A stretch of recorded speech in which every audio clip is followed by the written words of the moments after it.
get through your Guardian rank. So we already have Prismatic class. Yeah, but you have like base form Prismatic. You don't have like half of it unlocked yet. Yeah, true. But we've also used the Strand and Stasis classes as well, but don't have access to them again. Yeah. That was a big thing with Final Shape coming out, is that they were like, we understand you guys have had it. There was a constant criticism of the previous two expansions, with Beyond Light and Lightfall, which was so much of it is building the subclass, and you'll notice, especially in Lightfall's story, it feels really bad for that to be give and take instead of just having it. I would like to have gotten that earlier, so in Final Shape they just went, here's Prismatic, go. Yeah, that makes sense. I didn't do the thing. Oh well, that's fine. We'll be okay. I am excited to do the Strand one just because that city on Neptune looks sweet. It is a really cool city. New Muna is a really awesome location. I forgot to change the thumbnail. It's fine. It's the least of my worries right now. I can do that later, always. We're live. Oh, we're live. That's so We're crazy. live. John is currently my anime list. That's so fire. So that when I need to look at names, I can just scroll down and I don't have to worry about it until he gets here. Welcome everybody. This is week 8. We voted John off the podcast as per usual when we get to this point in the season. He has no shows. He has no rights. He is no longer here because he baseballs. Yeah. And that's that. Monkey baseball. He's not a monkey, but monkey baseball. You never know. You truly do never know. Oh yeah, we're here to decide what shows are going to the top 3. I have no idea what those could possibly be. So much so that I have I didn't do that either. Whoopsie, I'm doing great today. Hold on. Did you not do the adjustment or make the combined PR thing? I didn't put the PR on the PR screen on the stream. But that's literally like a one button click change, so it's already fixed. Don't worry. I see. Now I just need to go and get you guys this. There we go.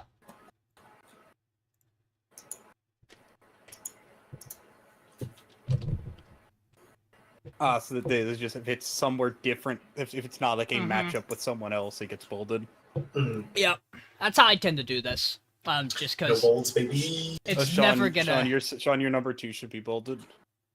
Oh, you're right. My bad.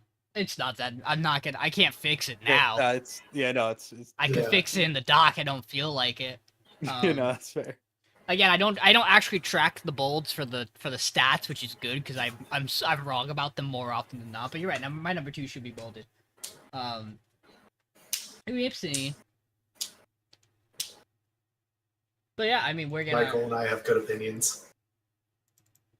I mean, are they exactly the same? Oh, that's not the right thing at all. That's the going live message. That's not our current topic. Give me a second. We're a little. We're doing great. What do you mean? You guys are doing perfect. I'm the one who's fucking it up. There we go. That's 2/3 of us are doing good. Then we're doing great. That's the right thing posted. Now we can get into it. Hey, Michael. Because we're just diving in. We're just gonna talk about our episode 10s. We're just gonna go, and John's gonna come in whenever he comes in. We're gonna see if we can beat. We're gonna see if we can beat John to the podcast. Yeah. Alright, see, I don't know what the screenshot is, but I sure hope it's the one where they're talking about Riz. If it's not, I'll be sad. Oh come on, Michael! It's another equally good screenshot. I don't know, man. Is this the Riz Norn is talking about? Is a fire screenshot. That is a pretty good one. That is also a good one. I did. It's her drinking an entire container of juice. I screenshotted personally just for my own sake the one where she talks about Riz. But anyway. It is also good. This episode, so we get out of all the stuff from the last one. She gets through all her races, and Misaka just goes or Misaki, whatever. The coach hits her with, "You should take a break." because you've been doing like a whole lot of racing. You should calm down for like 14 seconds, because you haven't done that ever. So yeah, we got a nice chill episode of her and Belno just going out and vibing. They Clark Kent her. They put her in a cap and give her glasses to have her go around to disguise her, and it works. Until the issue is that Oguri is in fact the craziest individual to ever exist. So she draws a crowd no matter what even if she's disguised. They don't know it's her. They just know it's some absolute nonsense person eating too much food. Yeah. And then the reporter walks up and immediately goes, "That gray hair, I know who you are." I don't remember exactly what they talk about. I watched this episode a while ago. He gives some stats for the next race, because you skipped the entire first half of the episode, Michael. I forgot there was anything before they started vibing. Because this is the end of the episode. So it opens with him taking her to watch Tomo Cross race. Oh yeah, that does happen. They do the okay. Your next objective is going to be these races, which are going to lead you to a race in the fall that Tamano Cross is going to be at. Because he goes, you can't race in the classics, which means your next objective is just to race people who are older than you, and start like racing the actual higher up competition. And so she goes, she sees that. We get a little bit with Cross like being excited to race Oguri, and then we get the phone call between her and March and Gang. Yeah. But March first. March, where they have their whole talk. Or March. She's like, yeah, it kind of sucks. I got fourth in the Tokai Derby. Yeah. After she lied, and goes, I got first, and Oguri goes, really? And she goes, no, I'm sorry. No, I got fourth. I forgot you're gullible as fuck. Yeah. and she like damn, she's like, I kind of want to quit after that. It kind of sucks. Because like you're out there going crazy on nationals, and I'm still getting cooked in fucking regionals. And she goes, but you told me your legacy was gonna last longer than mine. Are you a liar? And March goes, damn, you right. And then Norn, Pretty, and the other one that I'm never gonna remember the name of all walk up, and they're like, I remember Minnie. It's Minnie, Norn, Ace, and the blonde one.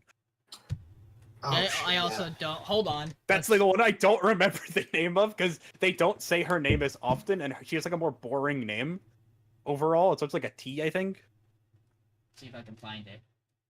But like they're like, hold up, are you talking to Oguri right now? And you didn't invite me. And then Nord steals the phone and geeks out because she is Nord. You hear all three of them geeking out realistically over the phone. Rudy, okay. It's like a much shorter name than the other two have. Also, one of the matches of Persona. That's why I remember Norn so well. It's the best wind Persona in Persona 3. True. But yeah, this just is a very vibes episode. Yeah, I guess you get a race that she's not in. Yeah. But yeah, this is the setup to push us into what will be the later stuff. You get one she's in where she wins. You get one that you watch Tamano Cross destroy. And Good. then we get the introduction to her next one where she's going to be racing. This is her first race with people who are older than her coming into it. And if she does, and if she doesn't it's like win, it's the voting race. Yeah, and if she doesn't win this one, she doesn't. Well, he doesn't want her to race if she doesn't win this one, because she won't be ready for Tamano. Yeah. Yeah, this is just a super fun episode. Yeah, watch this one forever ago. Forgot most of the events. Reporter gets ghosted by his girlfriend because he's an asshole and leaves her to go talk about horse racing. And I enjoy she like appears behind him, and you expect like the bit that is like them popping up and just like grabbing them or smacking them or whatever. Nah, she just leaves. And It's she's so going, funny. "Don't talk to me again. I don't care." He walks away. He's like, "Where'd she go? I don't understand." Lose my number, idiot. Loser. It's so good. Yeah, we just got to see Oguri being Oguri this episode, and it's a great time. Fantastic time. She hugs Belno to death at one point in this episode. To the point that Mizuki comes in and he's like, "What is going on in here?" It's a good time. The show's just solid. The show's just really solid. I just adore this cast so much. They are Oguri- so fun. all of Oguri the has time. become substantially more of a character as we've gone to.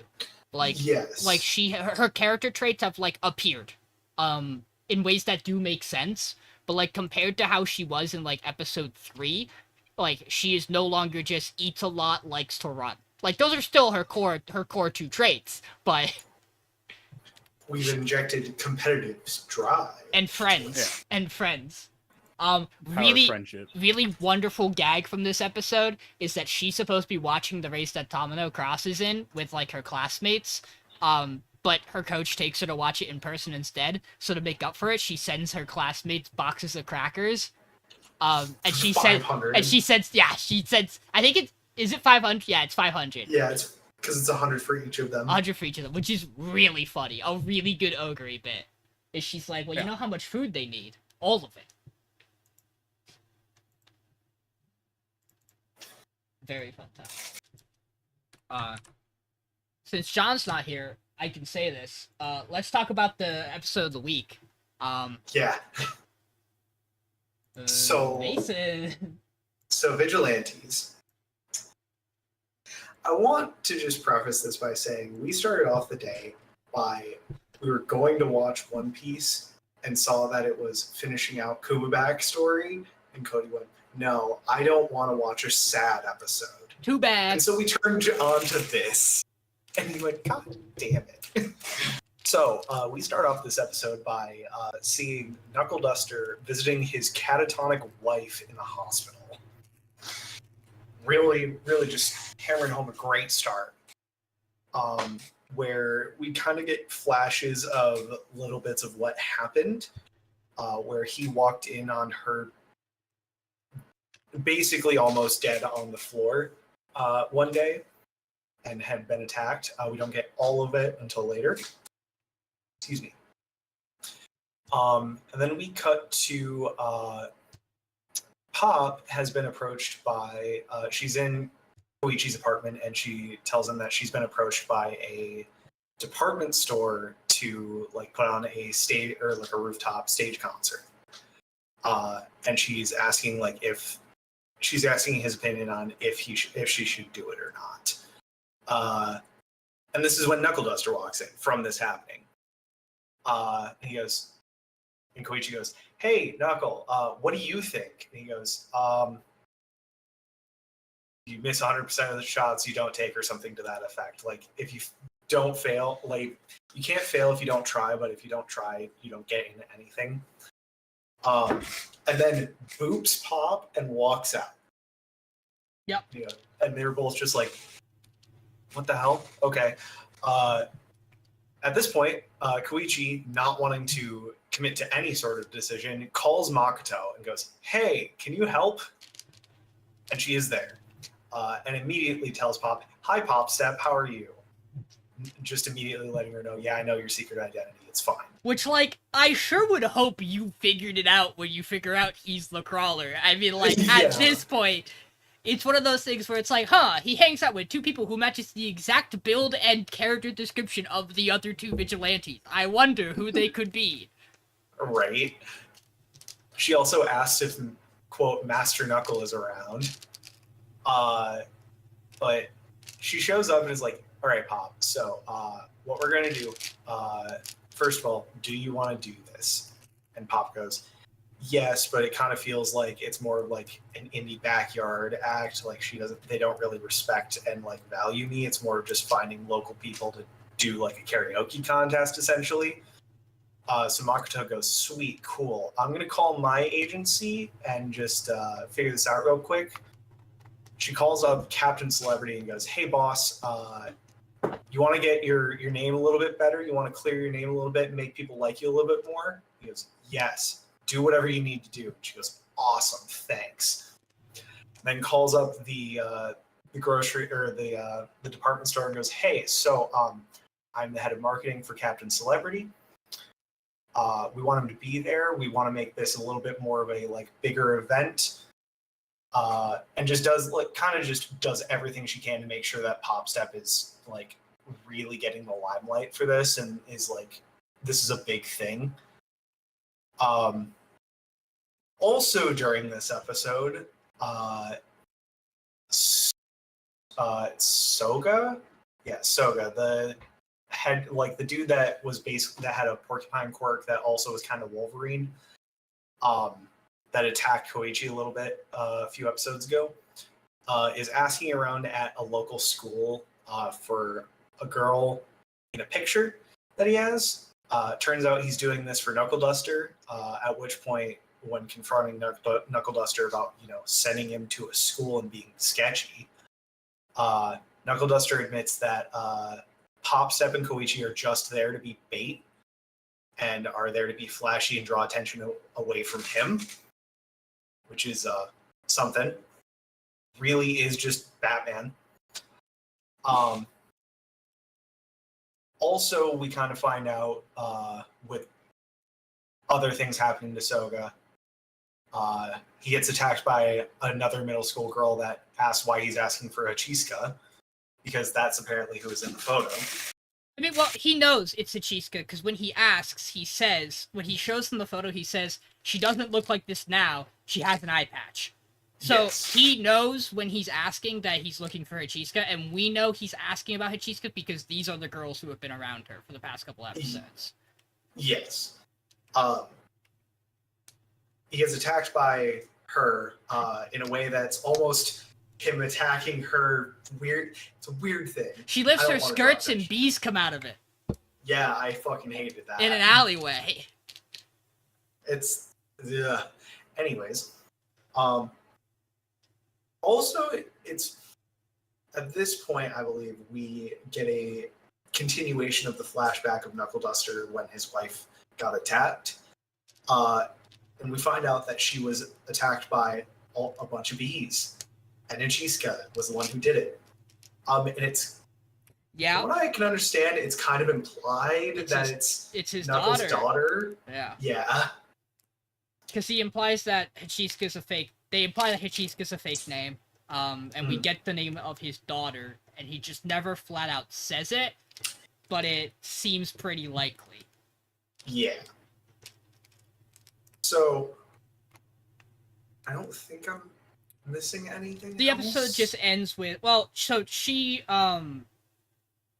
that she is living in people's houses and taking their stuff, Hachisuka, like just occupying places to stay by infesting people with bees.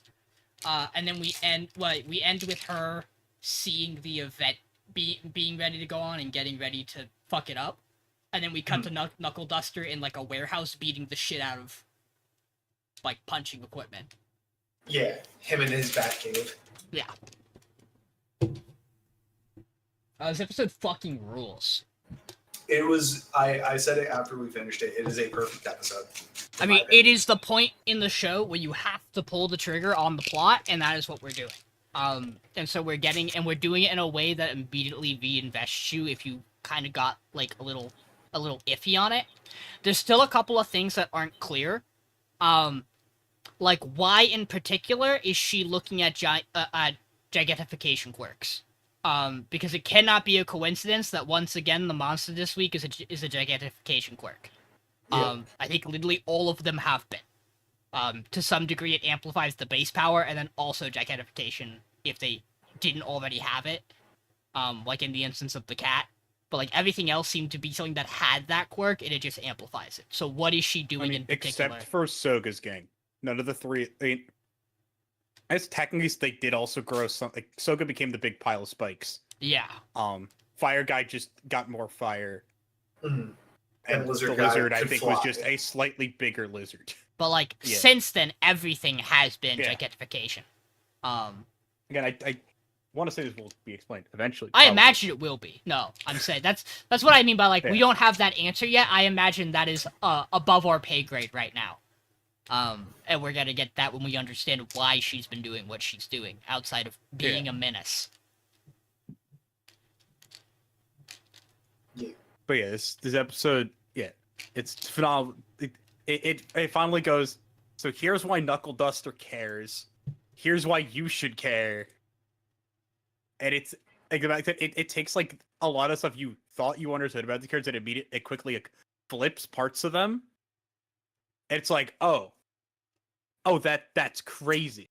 Because you see him like just like as he's following Kachisuke and you go, so why has he not like absolutely just demolished her at this point? Done Knuckle Duster bullshit.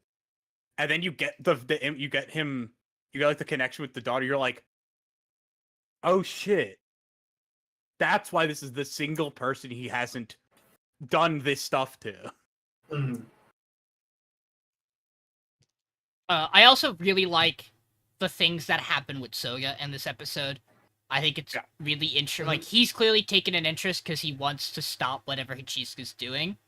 And then when Knuckle Duster tells him, like he looks at Knuckle Duster, he's like, you know, this is gonna get the other guys in trouble.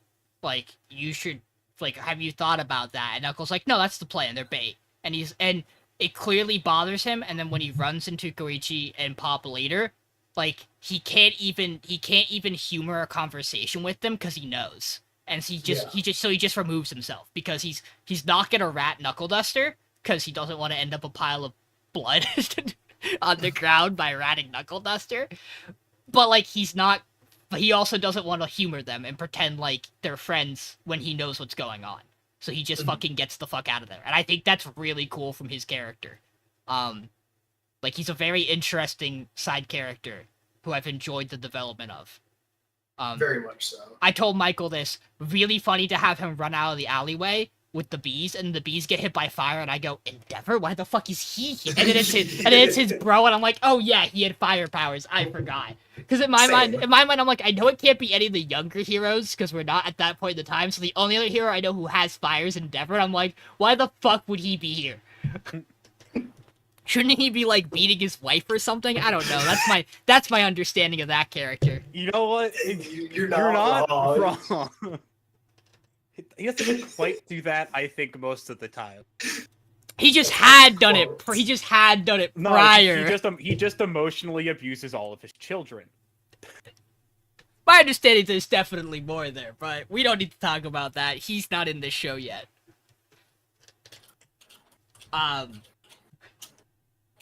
No, but I'm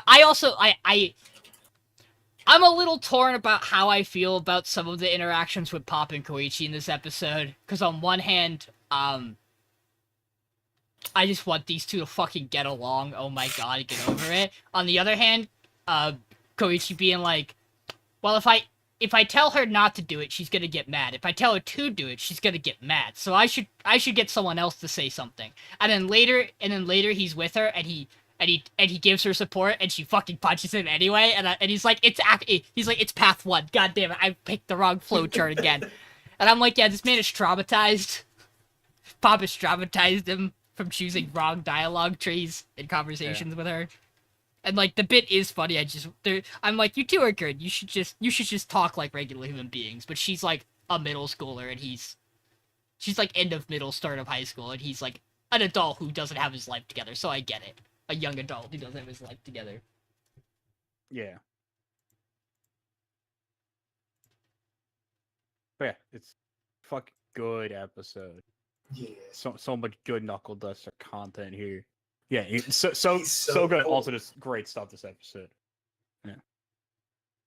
Hi, John. Hello. He's here. Hello.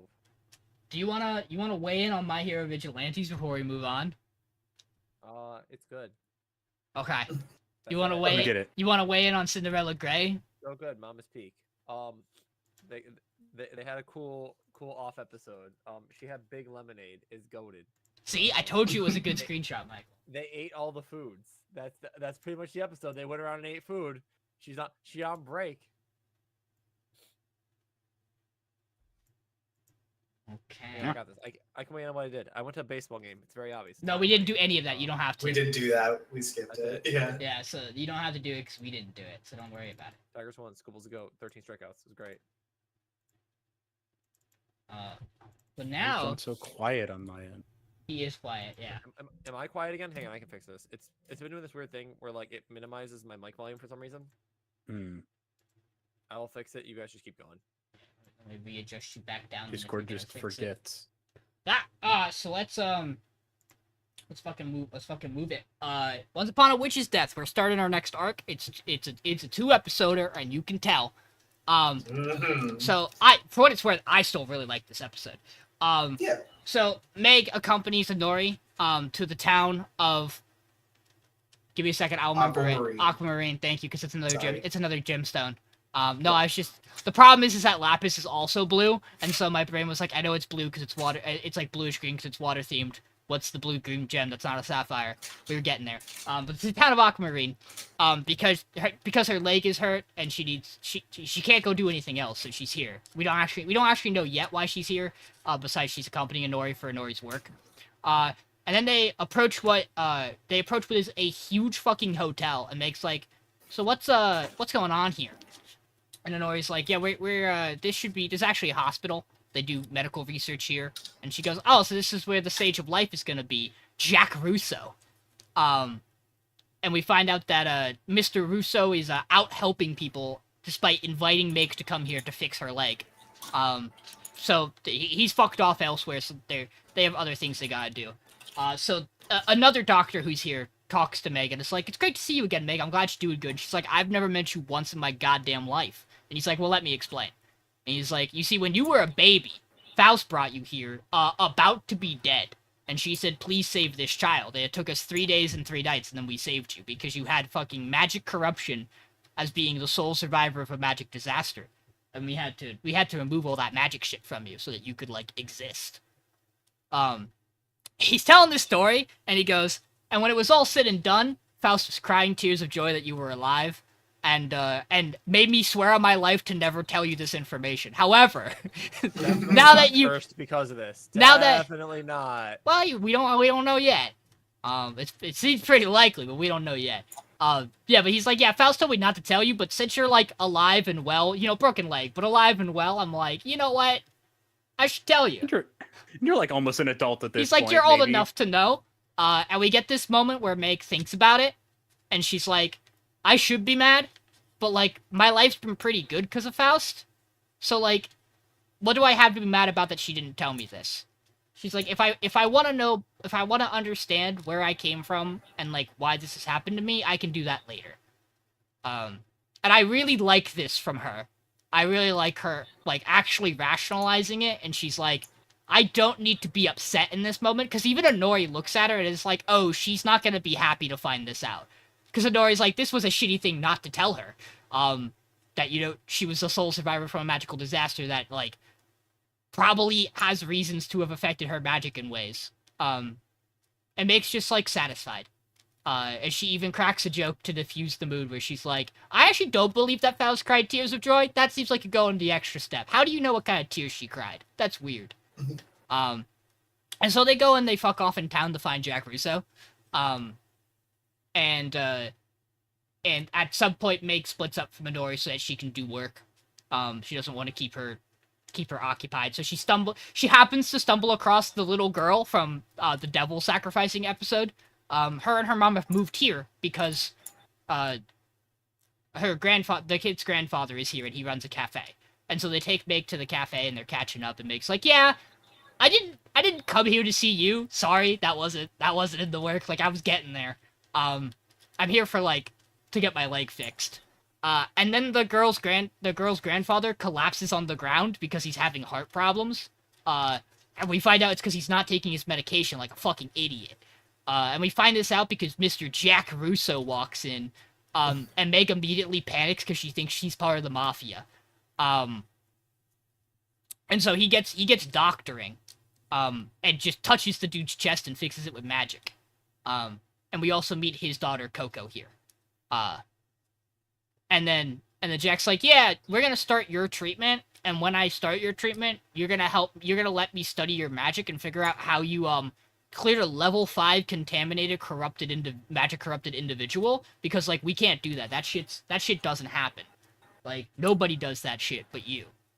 So now we gotta figure out what's wrong, what's either wrong with you or has changed with you that lets you do it. And makes like, I guess this is a fair trade. Sure, I agree. And so Meg spends some time with Coco. We find out that she lost her mom to magical corruption, and perhaps this is why her father is so invested in this research. But we also find out she's deathly afraid her father's trying to die, because he just goes out, overworks himself, and then comes home. And that's not a good cycle. And Meg doesn't like hearing that either. So Meg meets up with Jack the next day.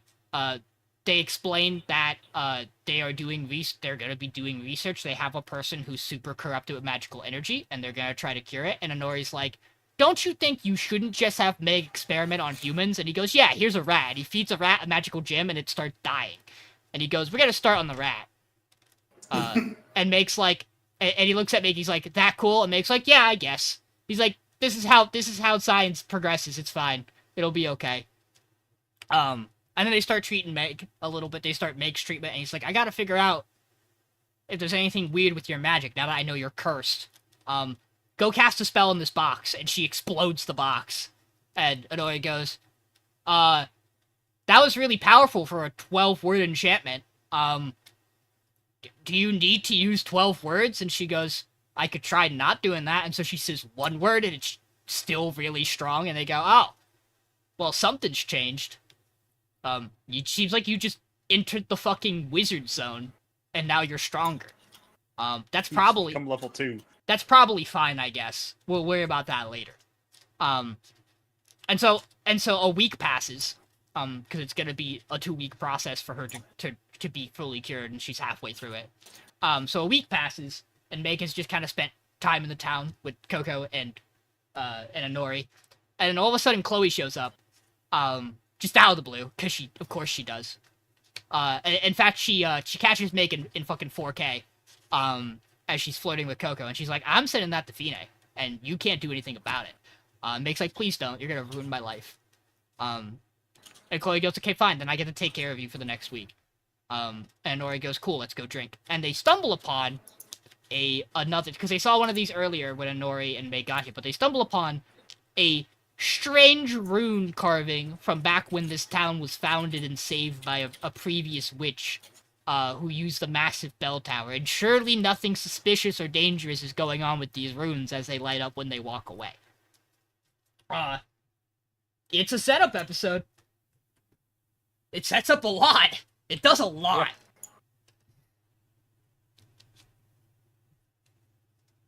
Yeah, this episode's super fun. Yeah, you get so much time just with this cast. Meg being Meg, get some great moments from her. Bye, Queen. Coco and Jack are both great new additions to this cast. Inori's fun. Get Sophie back. Sophie's always great. I love like the weird vibe shift that you get when Jack like feeds the rat the magic ore. Yeah. Because it's like, I'm like, I get that's like what you have to do in this situation, but I'm just like, that feels wrong. Which I guess is the inherent thing with doing testing on animals. It will always feel somewhat wrong to do stuff like that. I think it also feels wrong though, because like the implication is they're starting to do things that were beyond human capabilities, even with magic. So like you're almost trespassing in a territory level that like you shouldn't be in. And so I think the tone is capturing that too. Yeah. I'm not necessarily surprised Meg is okay with it, because like, what's her other option? Don't experiment on a rat and maybe kill a human being? I get it. I can understand why she's like, yeah man, rat, let's go. Yeah. It'll only be a problem if we elevate past rats to like other animals probably and work our way up. That I could imagine her maybe having more of an issue with. John, you're muted. It'll be fine, Sean. Surely. Hopefully. I do really like I think Jack's a really cool character. He's also, I think, our first male witch. Yes. Well, we had the guy that was running the festival, but we weren't. It we wasn't didn't we also- clear he if he was a He doesn't- was a yeah. witch. He Yeah, could he have just been seemingly a isn't a businessman. witch. Yeah. But like this is the first. They're like the sage of life. I'm like, dude, that's crazy. I didn't know you could do that in this world. Yeah. And then he's just a doctor. Yeah, I love it. It's crazy. It's like, oh, he's having a, like he had like some minor heart thing happening. So I just like, kind of like reverse the electric current through his heart for a second, and it's like, you fucking what? Excuse me, you want to say that again? It's Or whatever. just- And Meg's like, and how'd you do that? He goes, oh, I'm just the sage of life, and she's like, you're the fucking what? Oh no, magic. You're The telling me the this person I just talked shit about mafioso- is him.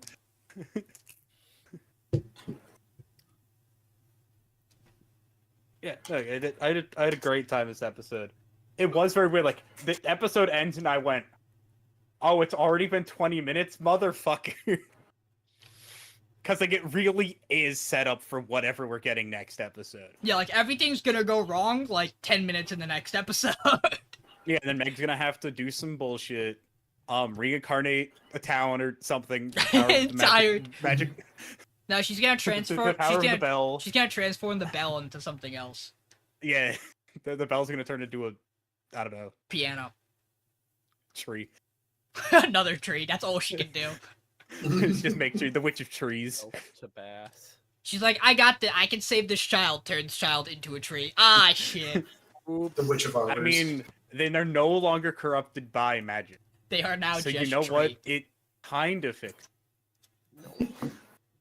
I do like, and I do like the implication that her eyes are special because like there's lingering magical energy just on her eyes.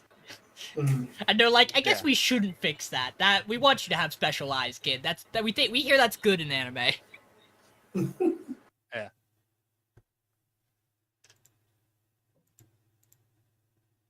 This episode was solid. Like, it's just very clear that it's a setup episode, and unfortunately, all three of the other episodes this week were just really solid. It's not even And- like Yeah, even if they were necessarily Even that. they were also setups.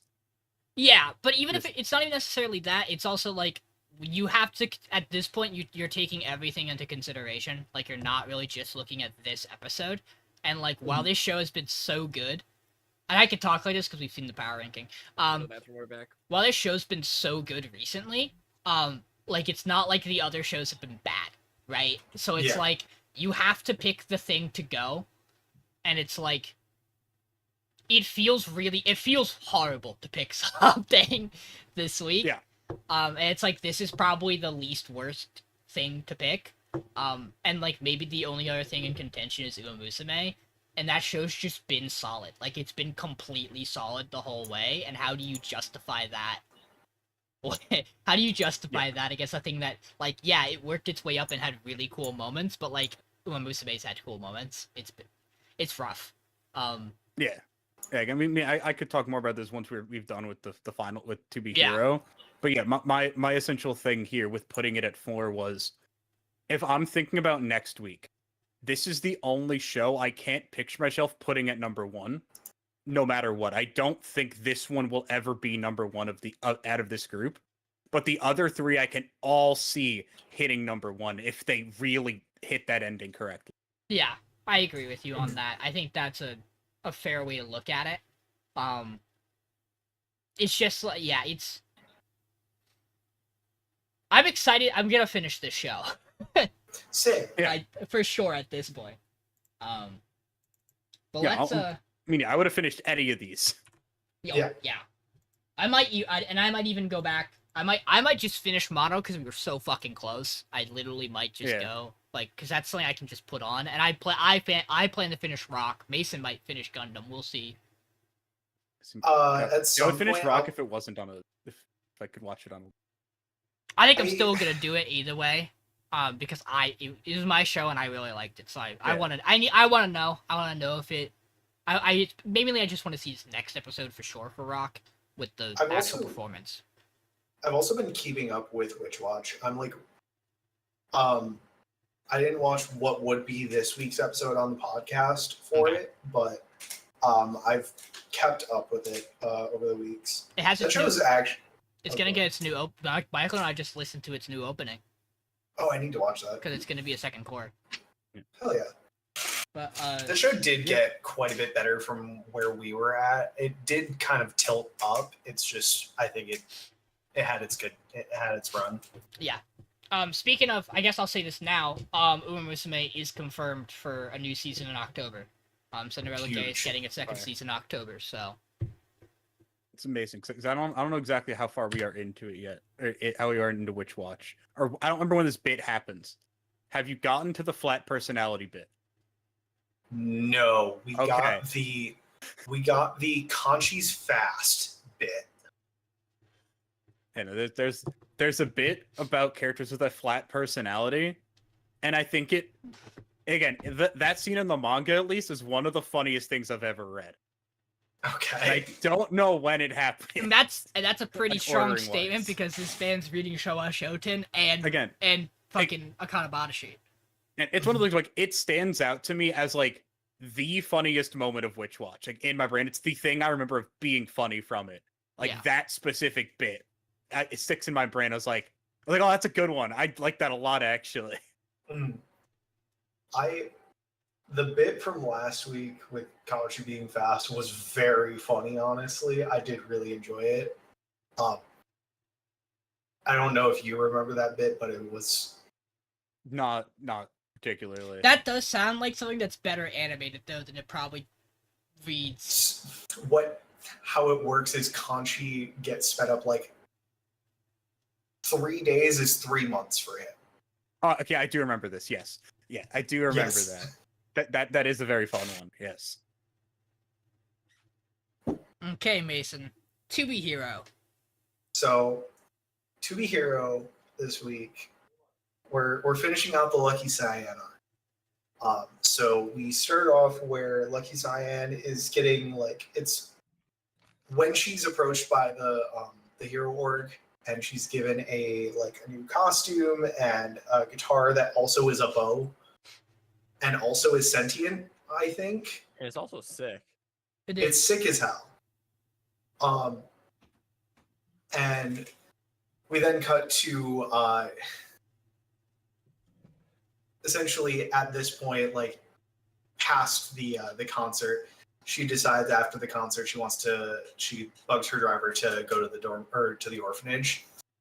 And before she heads inside, the dean stops her and just tells her that everywhere she goes, she's not lucky. She just takes everyone else's luck and brings misfortune when she leaves. And all of the people in the orphanage are just zombies at this point that all hate her and are blaming her for random things happening in her life, in their lives, I should say. After this, her origin and her backstory and the truth about her past get leaked. That she was the only survivor in the plane crash, which is apparently a big deal. It was this big infamous plane crash, and people blame her for it now. So she starts losing trust. And at this point, Queen, who we had seen is the reporter that got her out of the plane crash's daughter, who is also now on a ranked hero, comes in, and they have apparently become friends at this point, and tells her that apparently the dean has the last final moments of the plane crash on a USB drive. So Cyan decides that she is going to head to the orphanage and go get this. She breaks in and immediately has to fight the dean because he's going crazy. His powers go berserk. And he's turned into a monster. Also, all of these people are chasing down after her and trying to kill her because they blame her for misfortune and also zombified. She gets this. She raids his office after beating him in a very sick fight. Gets the USB drive, and as she's going to go play it in what is apparently the only computer in this place that has a USB drive, which is at the back of the church, she's stopped by Luo, who is alive, and apparently blames her because his parents were on that plane as well when it crashed, and they died. They fight a bit, and eventually she does the same thing with this marble that he did for her a couple of episodes ago, and quote breaks his curse. Shatters the like emergency fire thing, gets the sprinklers going, makes the speaker system run for reasons, and it plays that. It turns out at the end of this plane crash, when everyone's about to die, she was like the only like small child that was on the flight, and basically all of the passengers that were pretty well doomed to die put all of their trust and luck into her, which allowed her to live, and what gave her her powers. This kind of snaps Lo out of it. They like laugh and hug it out. And we get this post-credit scene of Lou, who is the journalist, and her like hero manager having a chat about how fear is the new like power game. That's kind of where we leave off for the Lucky Cyan arc. There's a couple this episode. Go ahead. Yeah, no, give your thoughts.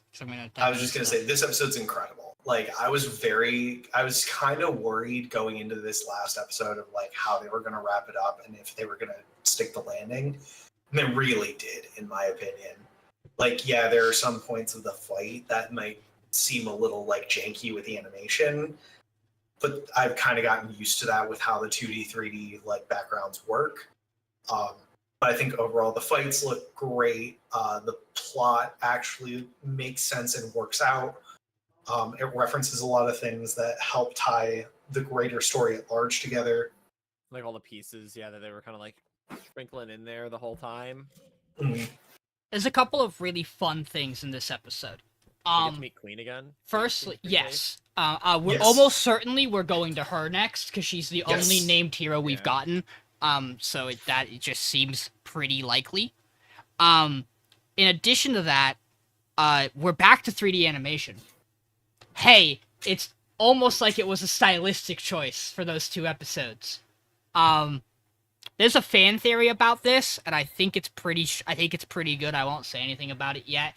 It's rooted from some pre-release material that came out about To Be Hero.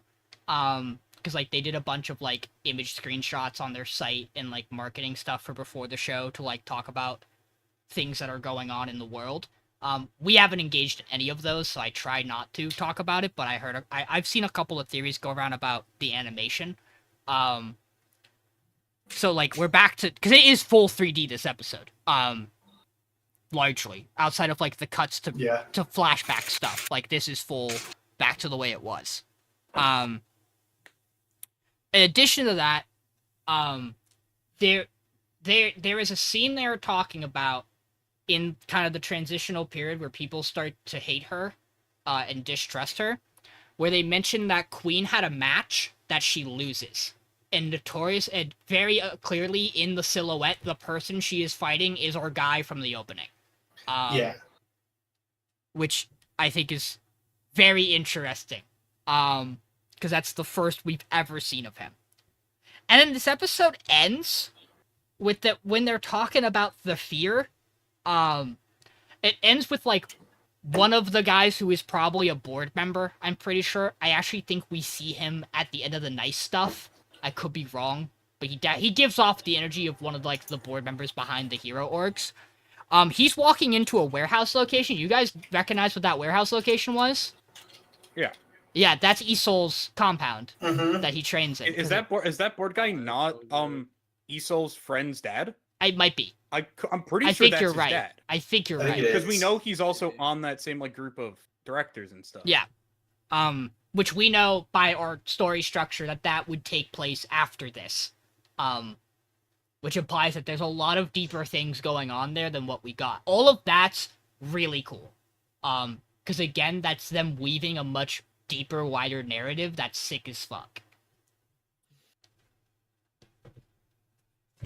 No, like I said, like this episode, like was like I said, it was starting to get us worried. The last two were like, the last two arcs haven't been that great, and then they have this final episode where you're like, okay, this is like the episode where it's like I said, Mason talks for like 10 minutes because there's so much that happens that like they fit into one episode and also cleans up a lot of the questions you had about the arc and about everything, right? We learn how Lucky's power works. We fix her like we close like her intro arc of like fixing the orphanage. We learn more about this whole fear being the new power structure that people are clearly know about and are investing in some way or another, including the guy that dropped her off at the orphanage, by the way. Which is a little bit of a problem. And we'll see where this goes from here, because obviously if we do like go with Queen in the next arc, we're gonna get more of these two guys, because this is the same group that basically has Queen as one of their heroes, right? Well, it's also that journalist guy is her Queen's dad. Yeah. Okay, they did confirm that. Yeah, that was episode 1. That was the last episode of this arc. Yeah. Okay. Well, I thought we said we weren't sure because we knew that he mentioned he had a daughter, but he didn't specify who. Well, you see, it's the scene where they're in the house together after she gives her speech. Okay, you're right. But they watch it on the it's because she wants to get rid of the trust system or whatever. Yeah. Let's go, Queen. I really like this episode. I think it's a really good end to this arc. The show is rad. I have 2 points of contention. One you guys are aware of because I've talked about it. I'll get into that in a second. The other one is just I still stand by this point. I think this and the Esol arc both could have benefited from one more episode. I think there are lots of things in this episode in particular that make me go, whoa, why we skim past that? That's really cool. We should be seeing that.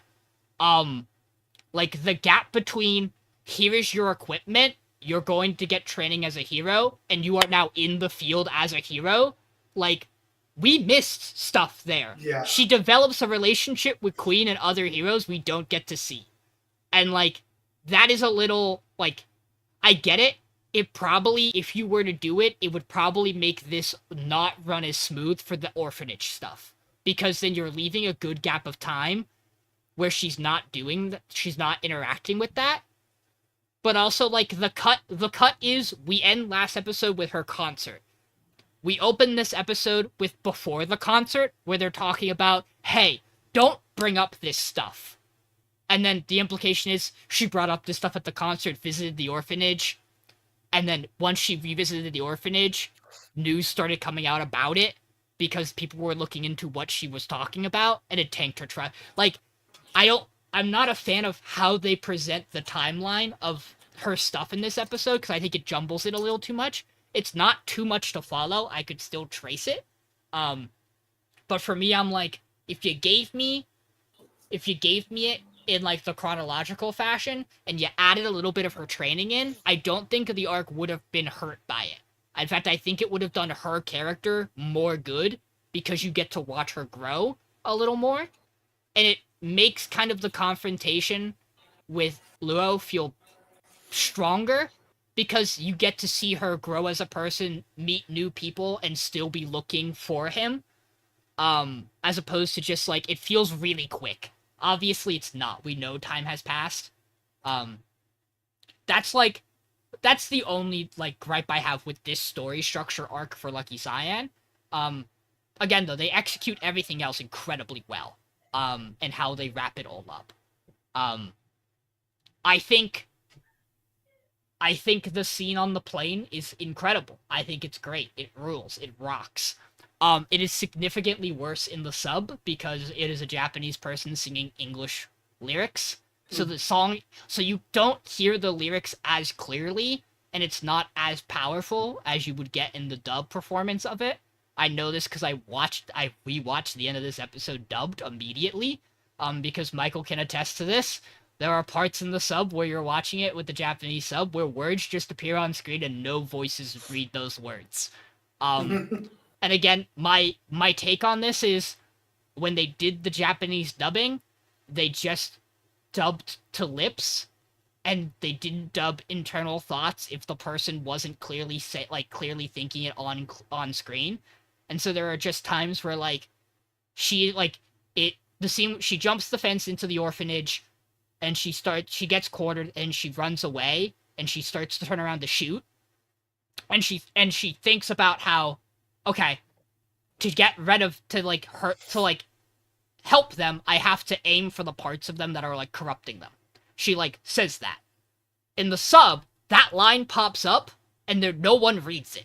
So it's just, like, she's clearly thinking it. She's clearly going through the thought process of what's going on, but you don't hear her. It's really jarring. It pulls you out of the scene, and this has been going on for a couple of episodes. Again, I wasn't watching these on my computer, so I just chalked it to mobile being bad, because sometimes you watch something on Crunchyroll, and you get, like, a delayed subtitle. Because, like, mobile can't keep up, I guess. I don't know. So, like, I wasn't making, like, a big deal of it too much before with the Japanese sub. But clearly there are some things that are not as polished as I would like with it. Why am I still watching it? Because I started it, because I'm 10 episodes through this series. Will I swap after the podcast if I'm gonna keep watching the show? Probably. Will I go to the English dub, or will I go to the Chinese audio? I don't know yet. I haven't decided. I told Michael I was really surprised I didn't choose to watch this in the Chinese audio, given that I've done that before for shows that I know are Chinese. We're in this level, and I don't think my experience being different is invalid. Because legitimately, I don't think there was a problem with the Japanese sub for the first 5 episodes. Like, it was not noticeable. It felt just as good. And I think if there's a dip in quality, no matter in which version you're following, that's a valid critique. Obviously, it would rule if I was watching the dub with you guys and loving it the whole way through. That is still not enough to knock this show down. Because it's fucking good.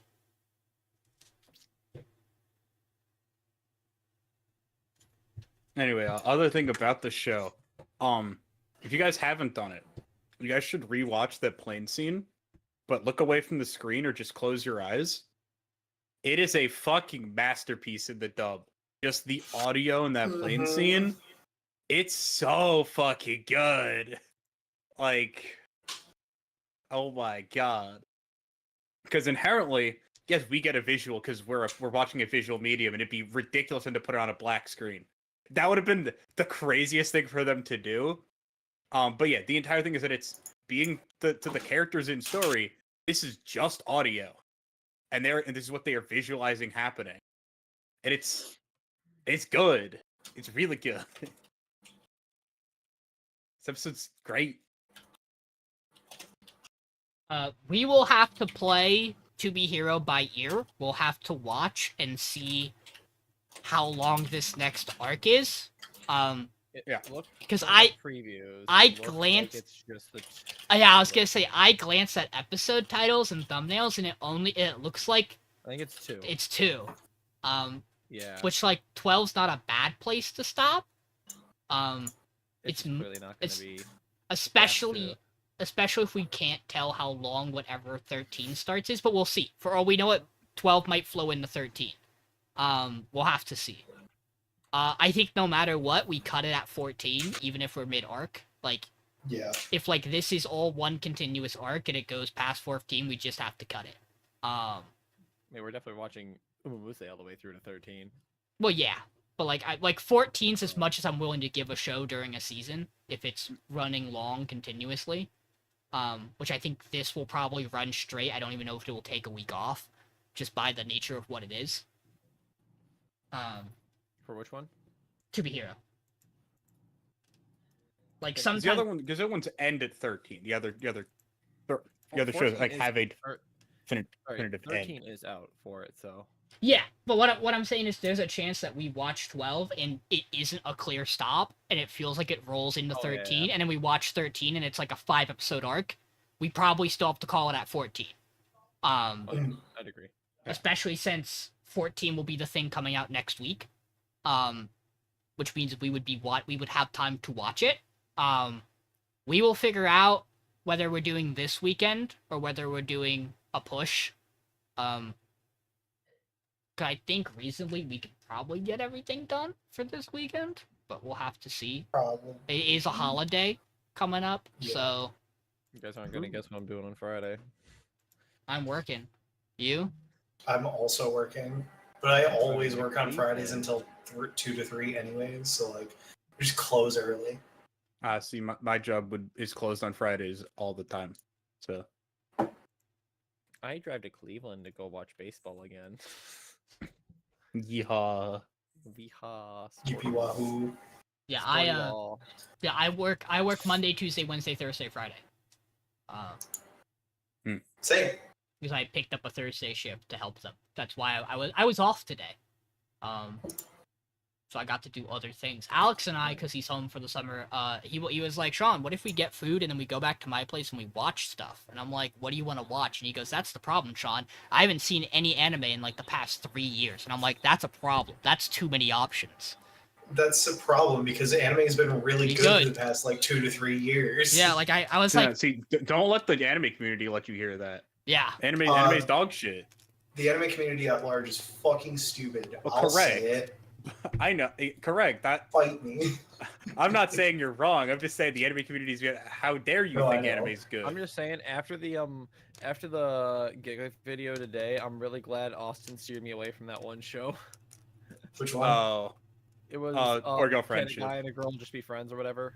Oh, Can a yeah. boy girl friendship survive? Yeah, I heard. I saw the title of that video. I was like, that's crazy. I It didn't is see like it. the most toxic bullshit ever. I was gonna say apparently. I didn't see it, but I heard a lot about it. Like when episode 3 came out, I heard somebody. I saw the tweet that was like, apparently no, according to this show.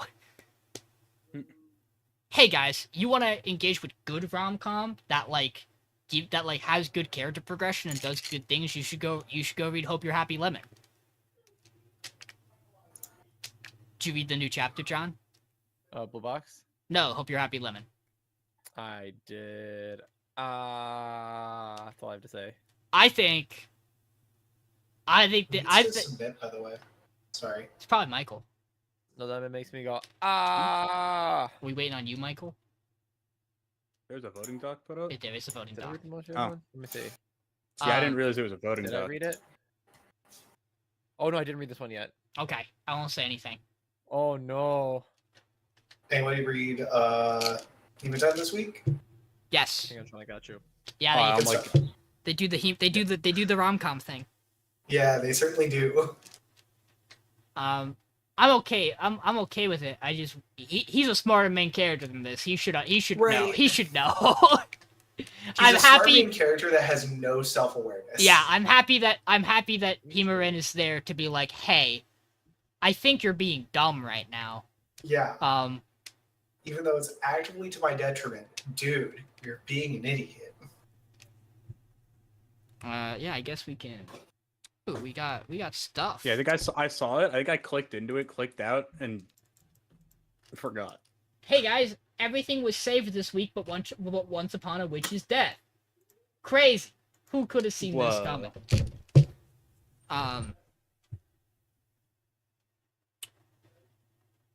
Yeah. New manga series started today. Yes. Yeah. I really like that. Its art's gonna take me a bit to get used to. I don't hate it. It's just a really interesting style. I'll have to see because I watched Run with the Wind and I really like it. So I have like a reference point for like a marathon based like anime manga. I just enjoy the fact that his superpower is ADHD focus. Yes. Great.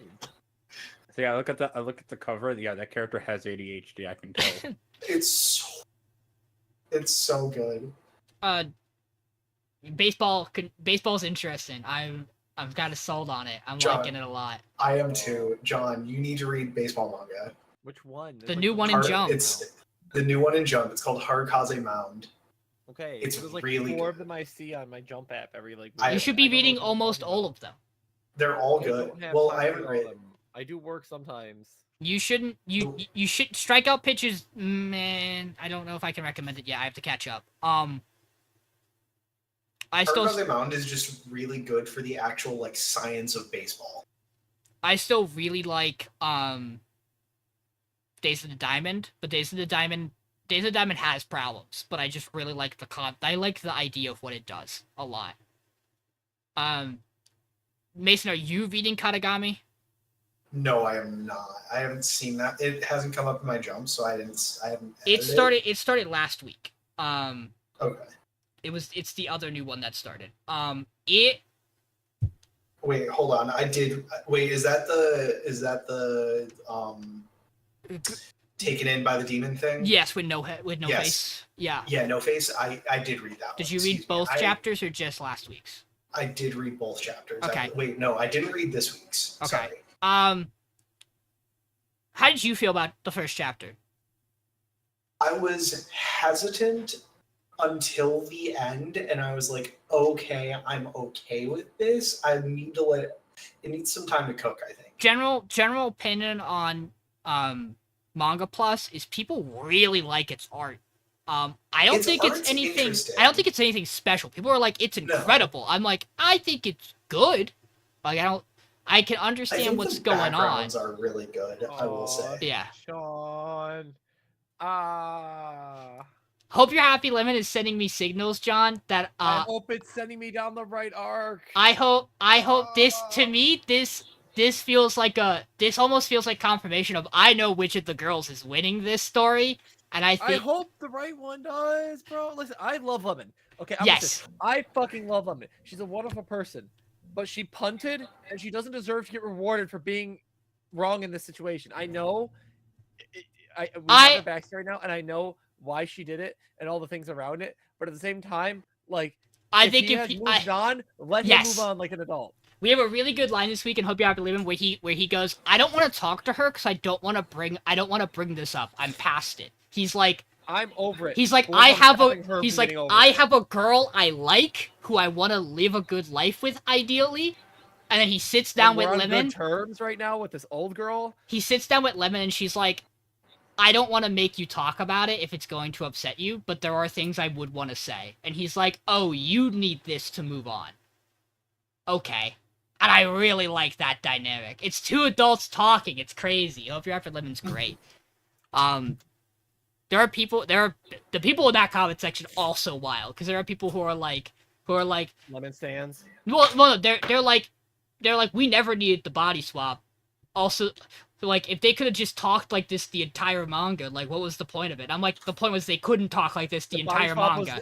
We had to get here. Again, so the body swap forced them to interact more, and therefore realize that they're both still cool people, and now become friends again. Here's your weekly reminder. Here's your weekly reminder that Hope You're Happy Lemon begins with the main character telling us that him and Lemon broke up because she told him that she was 4-timing on him.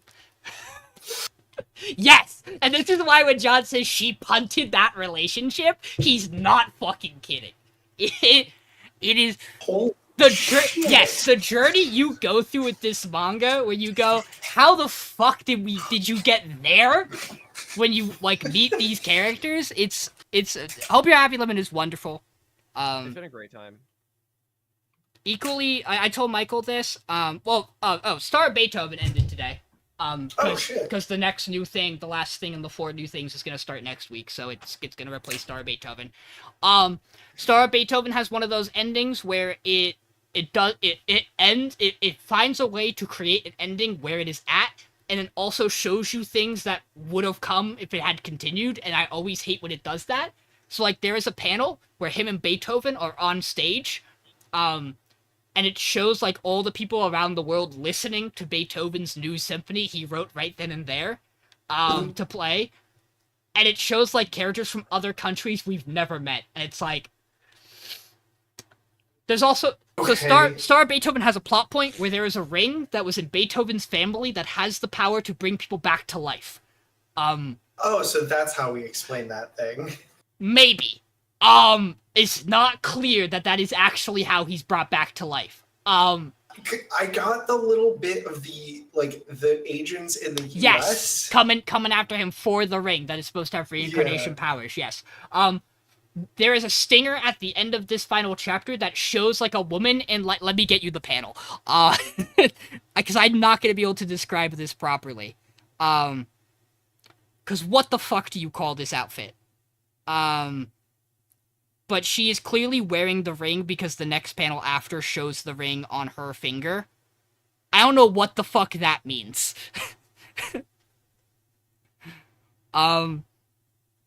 This manga's fine. I think it could have been really good. But what do I know? Yeah, John, thank you. That's the announcement for getting the sequel to Cinderella Grey I mentioned. I mentioned that when you were in the bathroom. Oh, you're good. Yeah, they just introduced this character in the audience watching Beethoven, and they zoom in the next panel on the ring. What? So the implication, my guess would be, is that this would have been Beethoven's lover, who he gave the ring to, and so she's still alive. Yeah. But like, again, there's so much shit this manga introduced, and it felt like the author went, well, I never had time for it, so here it all is. Real quick, The Ultimate Exorcist did something this week that I think is insane. Telegraphed, but still insane to do. Ichi's really good. We're ending this arc. We've been in this arc forever, but it's been really good, so I don't care. This arc really surprised me with how good this story could actually be. I haven't read this week's chapter yet, but I loved this arc. Gokuraku's a great character. There's a really great scene for Ichi this week. Hell yeah. That I think really hits home this arc. Blue Box is cooking. It's cooking something now. It's doing something all right. We have to wait like 5 chapters for Akane Banishi to get us to the really cool shit because we have to go through. Because we have to wait for her to get up. So we have to get through other people. She's first. the 4th person going out of 5 people in the competition. And, it's the thing of we know first is going to be a super. First we know wasn't important. We got through his in half a chapter. Next is going to be at least a chapter, if not longer. And I assume she's important. And I assume he's the other one going after her. Is he not going to be? I assumed he was going to be farther on the list. Guess we don't actually know that list yet. I thought it showed it. Let me see. So I think we only see 3 people on the list, and I don't think we see his name on it. Where does it show? Because his last name is Zanmete, I believe. Or that's what he would go by. I think. Don't remember. Rakugo names are weird because you take the name of your school name. Yeah, so everyone has the same fucking last name. The name after her is Uchiwa Hakuratai.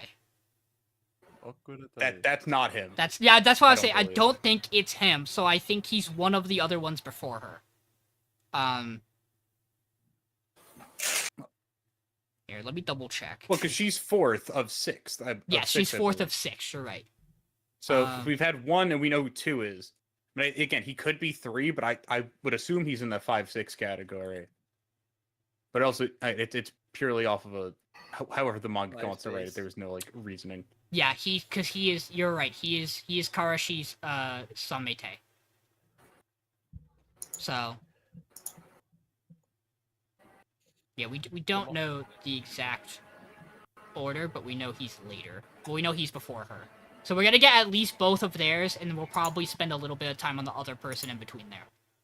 Just because that's what they like to do. But boy, am I excited for her shit. I told Michael Elusive Samurai this week, had a Genma chapter. Actually really good. They've turned his character around in my eyes. It only took 200 some chapters. I told Michael he had a really good scene the last major fight they had, which was great for him. Shinobi is cooking with the twist that was the most obvious fucking plan in the world, but I like what they're doing with it, so it's fine. They're like, here's the reveal of how their team broke down. I'm like, yeah, I figured that was exactly how their team broke down. You were kind of signaling that matchup for a while now, manga. Or Tour of the Flame, I think, is really good. I'm really liking it. it felt jarring that it got sent into its training arc really fast. But I like the progression of their journey. Only other thing I'm like largely caught up with that I think is really well, I'm caught up on March and Crown, but boy oh boy is that something. That is certainly a show that's going on, by the way. Yeah. Giving them feet, giving them toes. One Piece is crazy good this week. Yeah, I'm really interested in what we're cooking over here. I made a mistake of deciding to get involved in another draft league. Oh no. For Pokemon. So I'm currently 5-2 in my one draft league with Austin and some other friends, and then the Dorcord, which is a Discord full of like Pokemon players who met through events and stuff. A lot of people who are like actually pretty solid at Pokemon. One person who like just missed Worlds contention, who was like he finished like of the 75 qualifying spots, he was like 78th basically. He was like 3 or 4 spots. He would have had enough points, except he finished 100. So top 128 gets a point bump at tournaments, like top 128, top 256, right, for points. He finished like 132 or 133 at NAIC, and that point bump would have got him into Worlds by like 0.06 resistance or something like that. But he's in that league. I'm in that league. Austin's in that league. Our friend Paro's in that league. There's 16 teams, and it's in Reg H, which is the no restricteds, no legendaries, no ruin mons format, right? Somehow, some way, I picked 5th, and I was allowed to have this core that has Arcaliodon, who's arguably the best Pokemon in the format, Mousehold, who can power him up, and then Pelipper, who's a rain setter, and the best one for him. With my first 3 picks. Crazy. Now they're really expensive. You have 80 points, and as you can see, that was like half of my point total going to 3 Mons. And then it didn't get better because I picked Salamence 4th, who is 12 points as well. So in the span of the first 4 picks, I had like 30 points left for the entire rest of the draft. I feel like I got some good steals. My team, as you see, is the Porto Miranda Propellipers. It's an area in the game that's like a port city. And the Propellipers is because I have Propeller Tail, Aracuda, and Pelipper, which is cute. But yeah, I'm looking forward to it. I have a big target on my back because I drafted some fucking powerful Mons, and people were talking shit from like the 3rd pick onwards. We're like, dude, guys, how did we allow this to happen? And also, why did they allow that? It's on them. I don't know. I picked 5th, bro. Anyone could have taken Arcaliodon. You didn't have to go Instant Goldango, Dragonite, Annihilate. You could have taken the bridge. I just want to build a bridge and make you guys pay for it. Like, and so, True. yeah, it was very funny, very silly. I'm excited. I like my team a lot. I didn't get to use Arcaliodon a ton in that format because I only went to 1 event and I didn't do a ton of prep for it. So I'm using like 10 Mons I've never actually used before, like in tournament. Which is surprising because I love Salamence. Actually, that's not true. I did bring Pelipper back in 2023 to 1 tournament, but like I said, I never used the bridge, didn't use Mousehold, never actually brought Salamence, but it'd be my favorite Mon. Used a ton of Ring Moon. Dreadnought's cool because you get Swift Swim. Mouse Grotto's just really silly because auto crits. Rhydon, I think, is sleeper as hell. That dude is so bulky, and it gives me a way to avoid electric type attacks. And then Sneasel is a fake out Mon that gets beat up if I don't want to bring the mice. So, yeah, I'm excited. Draft League's fun. It's a little hard, but it's very fun to draft Pokemon. It's kind of like playing Civ, where like the first like 100 turns are pretty fun because you're building your Civ and stuff, and then the rest gets a little boring at times, but it's still fun. Hey, Michael. Yeah. Did you boot up Scarlet and Violet on Wednesday because you had the Switch too? Yes. Okay. As you should. Michael has a Switch too. Yeah, I have a Switch 2 now. Yeah, I think it was Monday they went back in stock in Best Buy or something near me, or just in general. So I was able to snag one of those. Fiddle around a bit with that. Been playing Mario Kart. Went through all the Grand Prix. Been slowly going through the knockout tours. Boy is trying to get any of the like either Gold Cup or any stars on a knockout tour. One of the worst things they've ever put into a video game outside of unlocking characters in this game. But we don't worry about that. To 3-star a knockout tour, you need to be in first for every single checkpoint. Oh, There God. is no playing well. That is pray you get a sound horn for the for the inevitable 8 blue shells you're gonna have to stop. Bro, just get a mushroom, bro. Yeah, in first play, yeah. It really It easy. can happen. It's very rare, but it can happen. You just gotta learn all the blue shell dodging tech. There isn't. Yeah, there I mean, are. you can jump off the map. I know I know in some maps that is just how you do it. You just jump off the map in certain places. It's because you're of on how really Lakitu fast in is. this game. Yeah. And also you have the thing they had in Wii and 7, I believe. I think 8 base may have also had it where if you're getting dropped by Lakitu and you hit the go button as you're landing, you get a boost. Yeah, I did that. I've done a lot this week. I've played lots of video games. I've played lots of short video game. Well, first thing I did start of the week. Finished episode Aegis. Persona 3 episode Aegis. Great time. It starts off slow, but that's kind of Persona 3 in general. It takes time to get going, but once it's really kind of hit its stride, it starts going. It starts going buck wild. It's great. It ends phenomenally. It's one of the things like you finish Persona 3 and you're like, yeah, that was a good ending. And then you get to the end of Aegis and you go, oh yeah, they really didn't explain a lot of these other things that happened at the end. Like, why does the end of 3 happen the exact way it does? Hence why it's called The Answer. Wow, Yep. Crazy. They did it. Basically, if you gotta go, by the way, go. Okay. Like, we're just shooting the shit. We're just yapping. I just didn't. I expected us to take a little bit longer than that, so I could skip it. Okay. Just whenever. I figured I'd say. But so yeah, don't worry. so I did that. Well, Michael, how with do you the Switch too. How do you feel, Michael? Because like, you finished 5, and you were like, Persona 5 Royale, Royale might be one of the best games I've ever played. Was your take? Which is your take about a lot of things when you immediately beat them. I mean, yeah.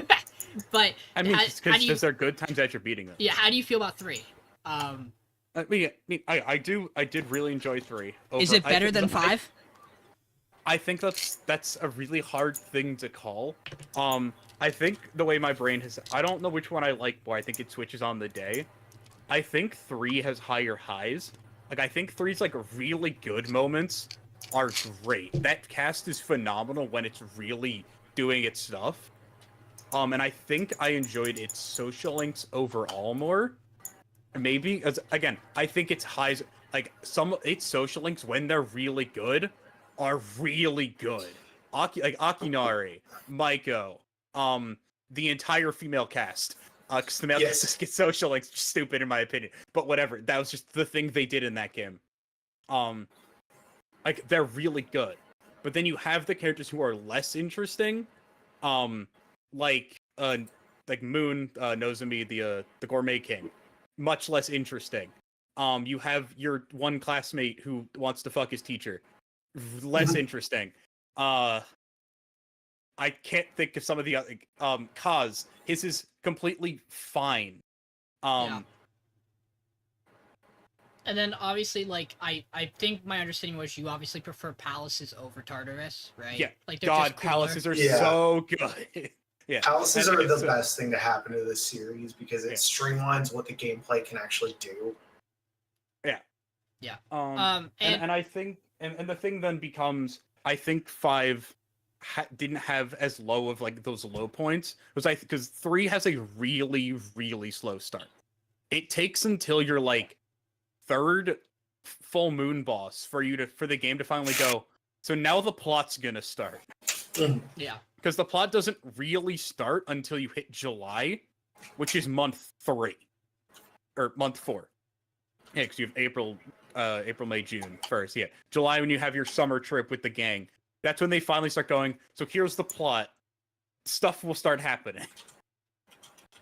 How do you feel about encounters across the 2 games? Because I know there are some people who prefer the Persona 3 and general Shin Megami Tensei style where your encounters are random over like the you can choose to go around them and like engage with them that Persona 4 and 5 do.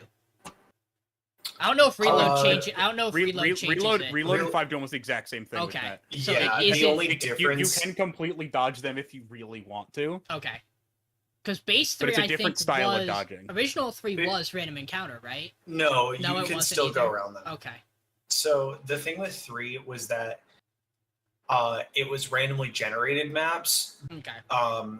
These are still randomly generated, but there's more to do in them, and there's a lot more variety in them Okay.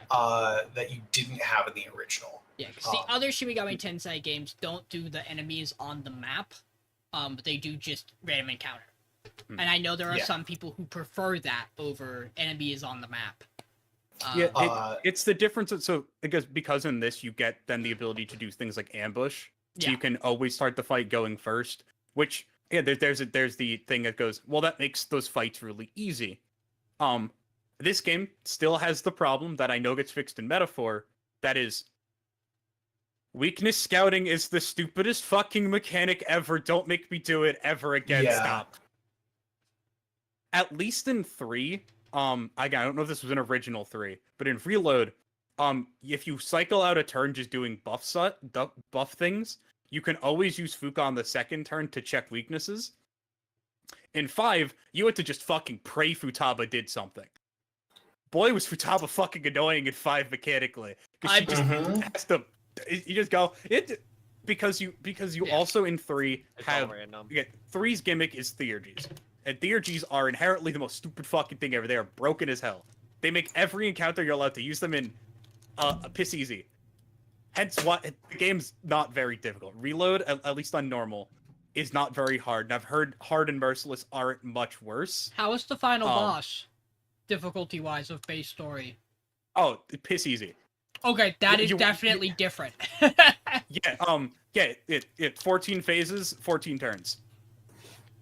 Essentially. You are realistically one turning every single phase of that final fight. Because I remember base game, I believe that fight is notoriously really difficult. It's because it's long and crazy. In base 3, you don't control your fucking party. Yeah, I cannot imagine a turn-based game where you don't control your whole party. I understand the idea is like it makes them feel more like their own character and not just some pawn you're controlling. There are some people... Gameplay-wise, that just feels terrible to me to have to do that. Michael, there are some people who will tell you that you are playing Persona 3 wrong. I know. There are people who play Reload with those commands, because you can set them to do auto. I know. Yeah. The thing with Original 3, I will say, was that you also had a lot more control over, like, you didn't directly control them, but you could basically do that with the tactics that you told them to. I mean, you do get quite a few tactics choices in this. Yeah. But I did also see people talking about in Portable especially. Yes. You get you unlock a shit ton of different tactics variants. Like throughout the game you get different ones. Again, I just in my brain not being able to control the party seems like such a... If people go, oh, 3 was difficult, my brain just goes, it was difficult because you didn't control your party. You had to just fucking guess what they were going to do half the time. Especially when some of those party members have very unique things you have to do with them. Yes. Notably, because what I understand, in Original 3, not like I didn't end up using her, I didn't end up using her much in Reload, but Mitsuru is a practically useless party member in 3. Yeah. Because she is immediately given something that does a status, and until you can get that off of her, she will always walk into every fight and miss a hard card on something. Because and you also almost immediately get the Jack Frost line. So you have a better ice user in yourself. Hee ho hey, I'm not fucking okay. You get my goat Jack Frost, and you get King Frost by level 40, and you can do the Black Frost fusion at 43. It's crazy. The Jack they hold that Frost to level 70. Until Inama 5. It's also really funny seeing the difference in how they order their personas you get. Again, one of my general issues that comes with the general just Tartarus layout and how they build Tartarus. Enemy variety gets really boring by the end of 3 because it's like, oh, here's a dice, but it's a slightly different color and it's a slightly different name. While in 5, you are fighting the persona. The shadows are just different personas. Yeah. So they have visual uniqueness. While in this, because in that you also then have you weaken them, talk to them, recruit them. While in 3 you have shuffle time. Which Reload, they give you the 4 version of shuffle time where it's just, here are some cards, pick one. Because my ass ain't remembering what any of the major arcanas look like. Unfortunate. I miss OG shuffle time. I wish That's fair. that was still a thing. It was just a fun little thing. Yeah, my thing is that with how important it becomes in like to like really get like the exact thing correct. But I also don't know. Was it like you saw the cards, were able to look at them, and then it would shuffle, then you have to pick one? Yeah, correct. Okay.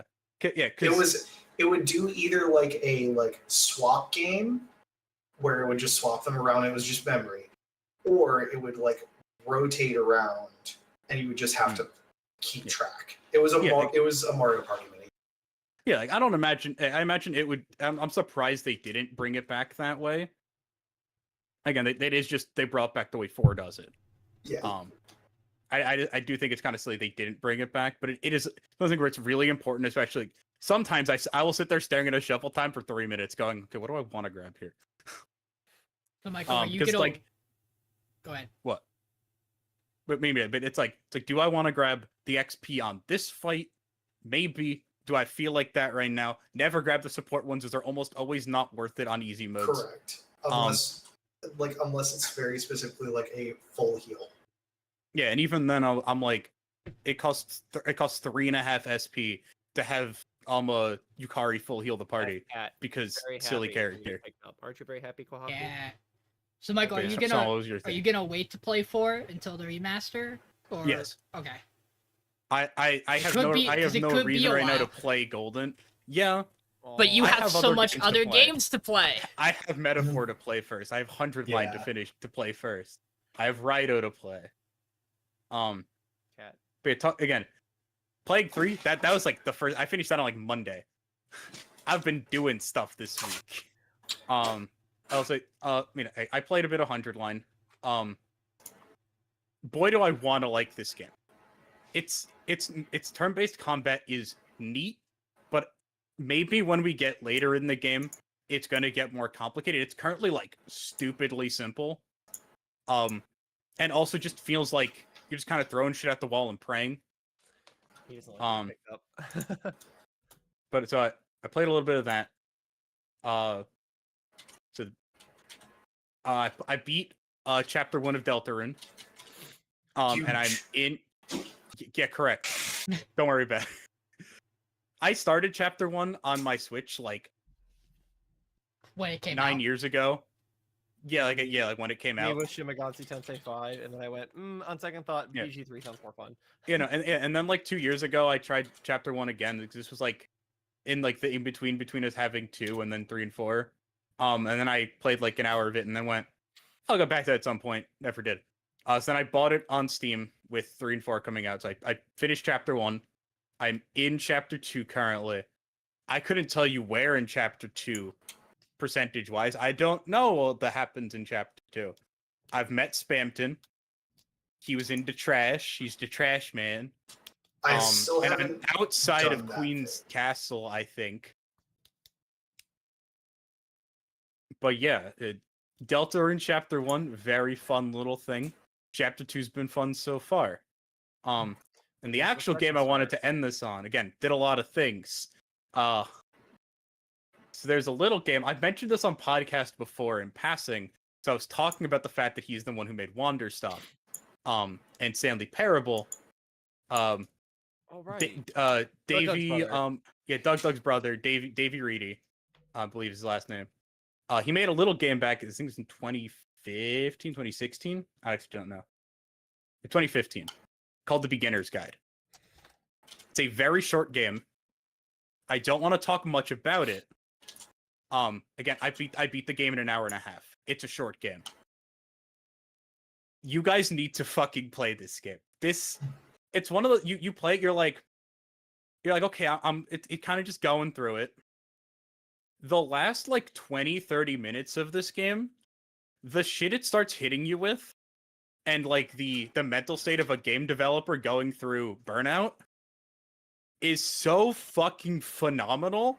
And then they hit you with like some random quotes at the end, and it makes you rethink the entire hour and a half you've played of the game up to that point. It is so fucking good. This game is awesome. And once again, It's only an hour and a half. This game is super short. That's crazy. It's Speaking an of- absolutely fantastic time. Speaking of awesome games, has anyone played Expedition 33 yet? No, No. Didn't think so. I need someone to play the game so I can talk about it. I'm trying, Joe. I have I have a some- real quick aside, real quick. Yeah. On top of the baseball game, Amber got a ball from one of the bullpen catchers at the end of the game. So it's an actual baseball from baseball. And I got a little ice cream hack, so I wanted some ice cream. And we went to round 1 yesterday because, like I said, Keegan, who's Amber's sister, and her boyfriend Andre are over. So they've been over all weekend and stuff. And we went to round 1, and I got this big ass fucking Law figure box, which is pretty cool. Huge. Law's cool. And we're all caught up on One Piece, right? Yes. Michael, you got No. up. Michael, are you at the gears? Do you know all the gears? Yeah. Where are you at, Michael? He's I'm in. like 8 he's chapters in. He's behind. in Elba. Oh, you're in good. Elbas. So I got this figure of Gear 5 Luffy that doubles as a phone holder, which is fucking awesome for my desk. Like, it actually holds my Yeah. phone, and he's ripping up the wall. It's very cool. I think it's very cute. Yeah, it's pretty Uh, sick. And now I have 4 Luffy figures, and still Mason's chopper figure that eventually I'll give him that Austin got from Japan. At some point, Mason will be on the east side of the state. Yes. And eventually I will give you back both the Xenoblades. That's Go true. ahead. I forgot you had those. Yeah. Michael, do you have any Still of my haven't played 'em. shit? Michael, do you have any of Yes. my... Yes, I do. Amber just started Oh, playing. but Super Sean, do you not Mario remember Odyssey, this bit? and From... Yeah, so you I had- was you talking might about how copy she of should Air play Ride? Xenoblade. I'm like, I don't know. No. Xenoblade. It's probably Funnier buried than somewhere. that. That's so funny. I Can't totally find my- forgot I loaned you those. That's so funny. What does he have of mine? I don't remember Have you which game played he them, has. Mason? Did you play them at all? Nope. Mason, at least play the first one. Play Definitive Edition. That one's everyone loves that one better. Is anyone playing Horse Girl Racing, the mobile game? Michael that apparently is. is like I don't know what it is. actually good. Michael's playing it. Apparently, it's actually good, and it's like peak.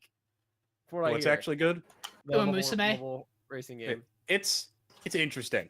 It is a stat raising simulator auto battling where you Gotcha. raise your Umamusume to be the bestest that has ever done it. But it's also like a career mode gotcha experience. I mean, but well, the career mode is you bring a character into career mode and it just goes. So so you have 12 things 12 you're allowed races. to do before the next race happens. Those will include raising a stat, Training. raising a stat, raising a stat, raising a stat, raising a stat, or sleeping. so you don't break your leg. Yes. So you have like an energy meter, and as you do a stat thing, it will decrease your energy. The lower your energy is, eventually you Most hit a chance point of where you losing. have a chance to fail your trainings. I saw that. Yeah, I did a lot to do. I've also been playing Umamusume a little bit. I've only 2 hours in that, not much.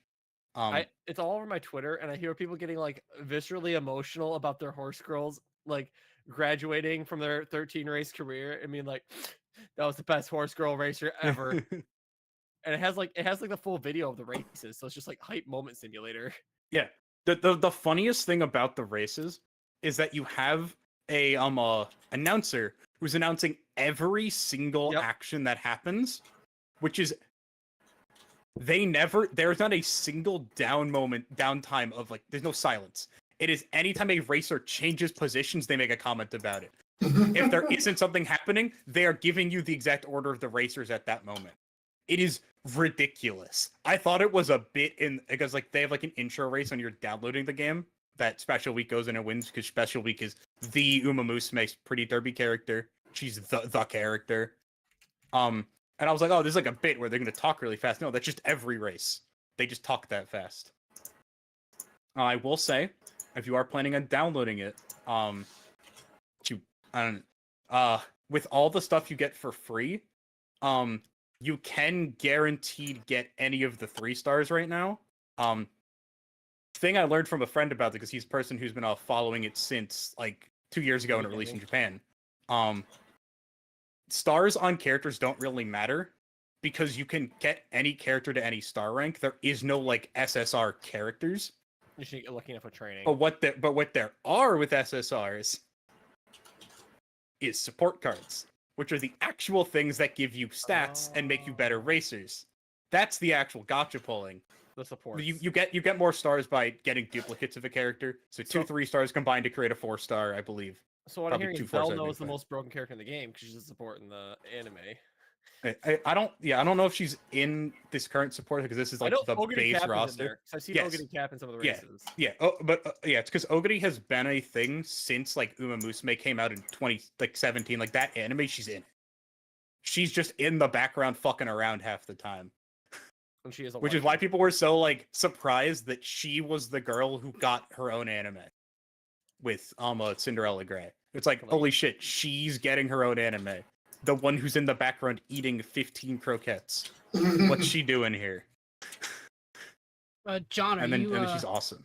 John, are you pulling the new set for Pocket? Of course, bro. How you doing? I'm at like, I think I have like 15 cards left. Because there's like what, 69 new 69. cards? Yeah, Nice. I got 53 or 54, I think. I have 11 left, and I'm only missing the Flareon in terms of EXs. I've only done one temple. I've gotten basically 0 EXs, which worries me. Yikes. I've gotten 1 EX full art. That was the Leafeon. In my 10 pull, I got 1 card that was above a two cost wonder pull, as I call it. And that was the fucking prismatic like golden Eevee bag. Oh, you got the only thing I pulled from my 10 pick was that Eevee bag. So Everything I've else done was like a 1 or 2 wonder pull card. So I got lucky. I was about to get enough for a temple, so I've done 2 temples since the sets come out. So I've got I got shiny variants of the Zapdos EX, Curlia, and Lapras. Oh, the shiny Zapdos, Moltres, and Articuno are so sick. And then I pulled the like the rainbow foils for the Sylveon and Snorlax EXs. Ooh. Was this like a single 10 pull? No, I've done 2 temples.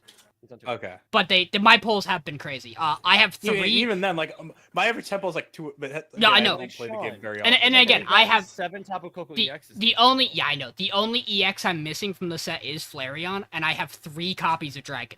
One of which I wonder pulled. Ooh, I have a wonder pull right now that has Flareon EX and base Flareon that I both need. Yeah, I am missing a lot of the Eevees though, and I have really bad luck when it comes to like slightly lower rarities. Not the Flareon. It's the regular Flareon. I needed that. I legit. So, John, do you understand the Eevee EX card? Do you know how it works? Kind of. Because I read it and was confused. Isn't it like you can evolve it into one of the other EX EVs? Yes. Or any evolution, I think. An evolution, and also because it is an EX EV, you can run 4 EVs in the deck now. So you can. That's cool. So you aren't restricted to. So like for the Psychics and the Waters that have 2 in their sets, you can play either. Yeah, like you play a good deck. Like you run like Leafeon and Flareon, I think, with it usually.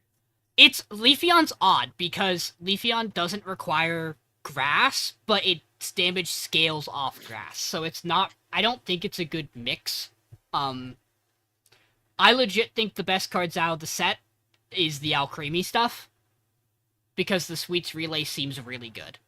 I already pulled 3 Alcremies, so that works out for me. I need know, one. I know because I got the icon. So all the Sweets Relay cards, you use Sweets Relay, and then the next turn you deal more damage using Sweets Relay. Alcremie is Sweets Overload, which the attack is base 40, but then does 40 damage for each time Sweets Relay has been used in the entire game. So far in the match. That sounds silly. It is only yours, so it's not like it gets insane with the mirror. But I have. If you play the mirror, it's probably like, all right, I do that would be insane. Yeah. Outside of that, I don't think there's really too many things that are insane out of this set. But who knows? We'll find out. Other thing I'm doing, the other thing that I forgot about. I've gotten significantly further in Black Summoner. Man,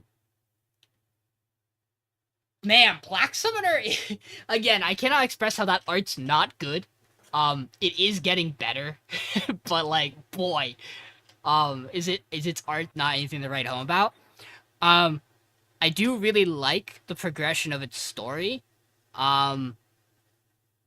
There's some interesting. I'm getting into like the meat of stuff. I'm at like chapter 100 and something, I think. So I'm getting close to being caught up to it, but That's the other big thing I'm doing. Michael, what of mine do you have? Your copy of Dragon Ball Z Budokai Tenkaichi 3?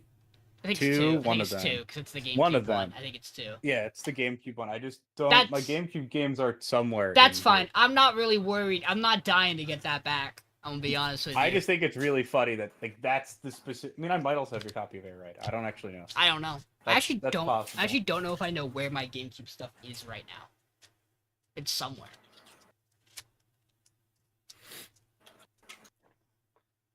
Well, I think that sounds like we've exhausted it all. That Yeah. sounds like we all van up. I mean, you've been doing other stuff, Michael, but you don't need to. Yeah. Michael has a Switch too. I'll talk more about Persona 5 the Phantom X once You've I've done actually more. played an amount Michael's on of his that mobile game. game grind, bro. Yeah, the I'm same playing. day. I played both of those on PC. Mhm. I have them on my phone. I just haven't put them on my phone. Really.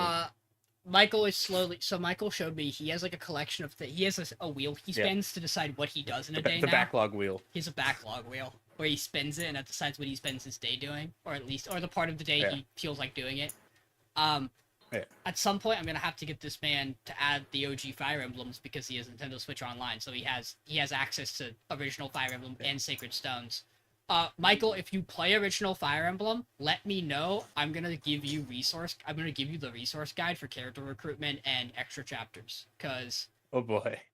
I mean, it's one of those things where it's like you're gonna be like, how was I supposed to know that I needed to level this character up to level 8 before I got to the end of this chapter? Fair. To get the bonus chapter. And also there's just sometimes where it's nice to know, oh, you need to take this character to this location. To get it done, to get another character. Sacred Stones is a lot more straightforward. There's not a lot of those.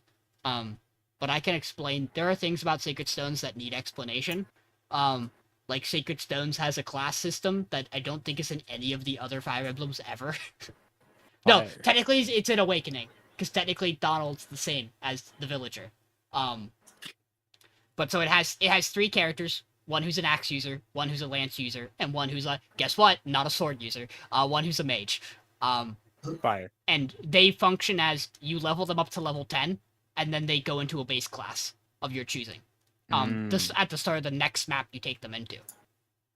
Which means that almost all of them are better units than most of your other units because they just have gotten so much more levels and XP. But you do have to use them, and they are weak when you get them. And one of them you get in perhaps a very dangerous spot in the game. But it's fine because Sacred Stones has infinite grinding, so you're fine. You can do whatever the fuck you want. You can use that whole ass roster. You shouldn't, but you could. But you should play Sacred Stones because it has the best Fire Emblem character, Molder the Boulder. Maybe. He's good. Maybe Legitimately, maybe you should go finish Awakening, because it is Awakening is the ideal entry point, and then depending on what you liked about Awakening, I can tell you what to go play next. Yeah. No, just as you said, I don't know if I want to go back and finish Awake. Be an absolute legend and start with Thracia. No. I think my problem is that my brain can't comprehend big battlefield tactics games, and I will just put people in stupid positions and not realize that they're about to have 17 guys attack them because my brain just can't. My brain doesn't visualize that. 2 hours and went, this is actually really fucking hard. On second thought, that guy also be Baldur's Gate. I'm a dumbass in Baldur's Gate. Honor mode, that game fucking cheats, bro. I read the thing and I'm like, okay, it's gonna add some stuff, right? And then turns out it just adds extra shit to every single fight. Yeah, and every major enemy has 2 extra new passives. Because if you haven't played a tactician, you also have to do the tactician passives. They get legendary actions. It's on tactician difficulty, and they have extra ads. Like the fucking owlbear summons a second fucking owlbear to fight. What the fuck? Yeah, you don't fight the owlbear. Walk in, say hi, and leave. What am I supposed to do about that? Even the fucking fodder couldn't go in and do shit for me. They died in one hit. Oh no, they do that. They do that to the normal owlbear. Yeah, but they at least live for 30 seconds. It has to attack each of them once. When there's 2, they both just die in the first turn. You're like, well, I guess we're leaving or we're dead. I mean, to be fair, honor mode, I had to have Lazelle use her triple jump distance to sack the rest of the party just to get out of the room. Like, To be fair, it was bad. if you stumbled upon 2 owlbears at that level in You're regular probably D&D, you dying. are dead. Yeah, you don't do that. But like, it was like, this is a little bit crazy though. Okay, let's honestly, let's call it there, boys. We're gonna have a good night. We'll let you know when. I mean, we'll either be live next week or we won't. You're gonna find out then. But we will be back with top 3, and we might have a special guest with us at the end of that episode if we're picking shows that night. Because so long as nobody here is not doing summer, we're going back to 5.